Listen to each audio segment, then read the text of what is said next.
Hi guys, it's me once again. I am hanging out at the Myers parking lot tonight. I got off work a couple of hours ago and now I'm just hanging out. Work was weird today because I caught someone stealing. I'm a cashier, by the way. It's such a high profile job, I know. I shouldn't say that because it's work, and it may not be on the level of importance that previous jobs I've had have been, but it is still work, and right now it is the only work I have, and I should really be happy to have it. So,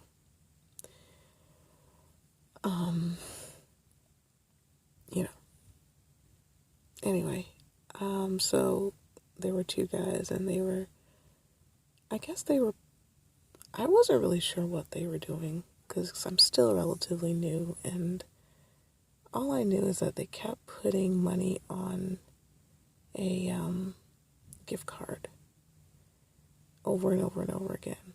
And it was like a self-checkout kind of thing. So they were putting, $99 on a gift card and then putting another $99.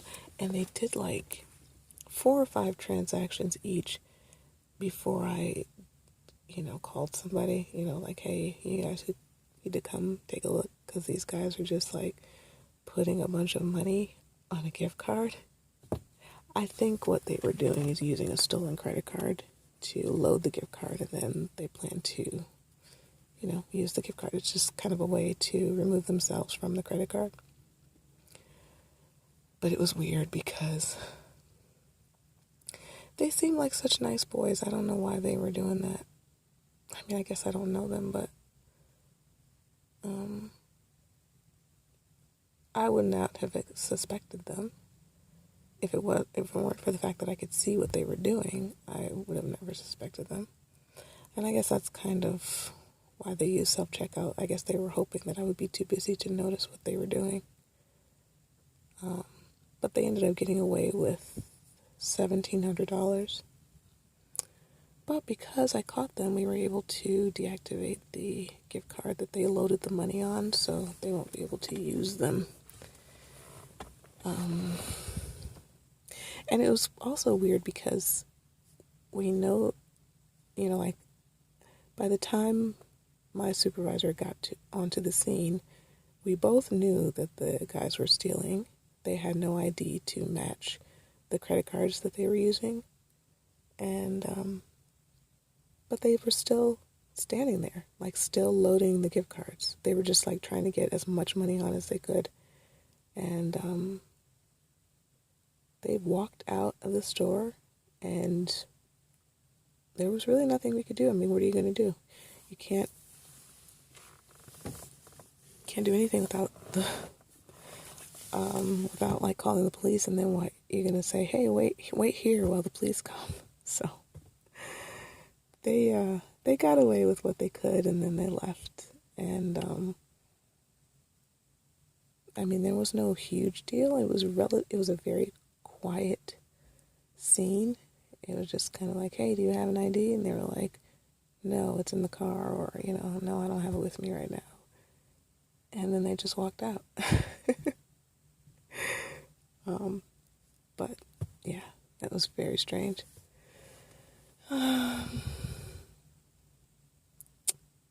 I guess that was the only interesting thing that happened today at work, I guess.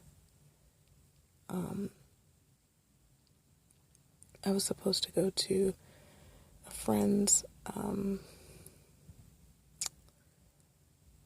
art show today, but I didn't go because I got off work at 6 and the thing was over at 7, and it was kind of far away from where I'm working, and I don't know, I just didn't want to show up with out putting like a little bit of makeup on or something. I wanted to look presentable, and I knew I wasn't going to have enough time to get ready and then head over there. So I did not make it.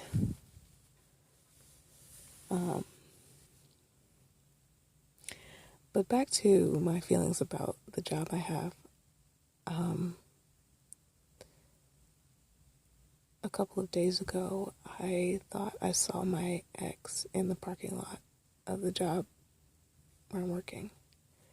And I was actually in the process of collecting shopping carts.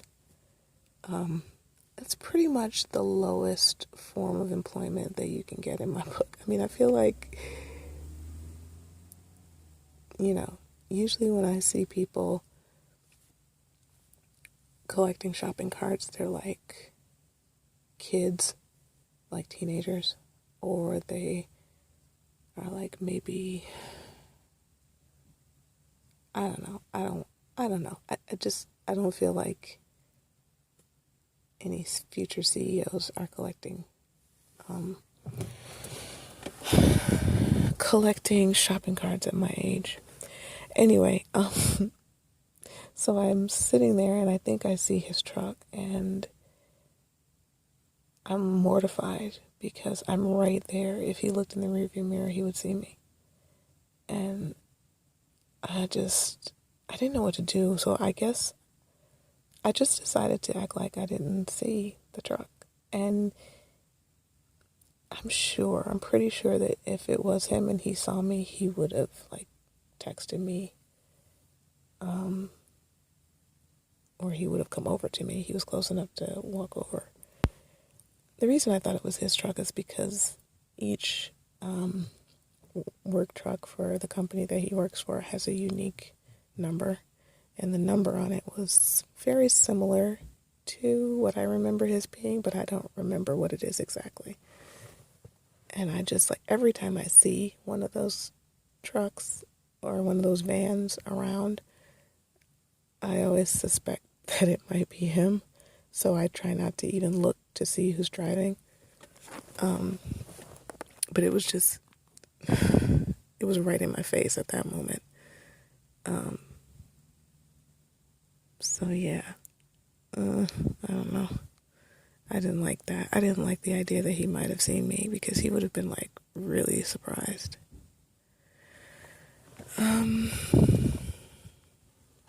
Yeah. I don't know. So, I guess that's about it. I'm going to, I found out the move-in date for my apartment. And so I've counted it out to be exactly 3 weeks from today. So in 3 weeks, I will finally have an apartment. And hopefully I'll have another job because I won't be able to live in the apartment without another job. So I really, really need to figure something out quick because I don't want to do something crazy like pull out savings money, and I don't want to screw up money that I have set aside and that I basically have forgotten about. I know I have it in my back pocket if I need it, but I just hate the idea of having to do that right now. So, yeah. So I've got 3 weeks. Tomorrow I have to go in and give a deposit. I got my security deposit back from my previous apartment building, and they charged me $35 for a stain in the carpet, which is bullshit, pardon my French, because I never wore shoes in that house. I took my shoes off before I went in because there's carpet everywhere, and I had a doormat outside the door, and then I also had a rug outside, inside the door to protect the carpet, because obviously when I come in, I'm gonna have to have my shoes on, and then so instead of like stepping on the carpet right there, I step on the little rug, And then I put my shoes in my little boot tray, and then I go inside the apartment. I never walked in that apartment with shoes, so I don't understand what the hell they were talking about, saying that there was a stain on the carpet. That drives me nuts. And I could have disputed it, but I didn't pick the check up in time. I only had 7 days to respond, and by the time I had actually gone to my P.O. box to pick up the check, the 7 days had passed, so that sucks. I don't go to my P.O. box very often. I probably go once every 10 days or so, and that's mainly because if I go any more frequently than that, there's nothing there. There's just a bunch of junk mail. So I usually go when I'm expecting something and I'm pretty sure it's going to be there. So, yeah, that's a bummer. So that was $35 that they took from me for that. But it's okay because I'm just going to use the whole check to for the deposit on the new apartment. And then yeah, I'll be one step closer to moving in.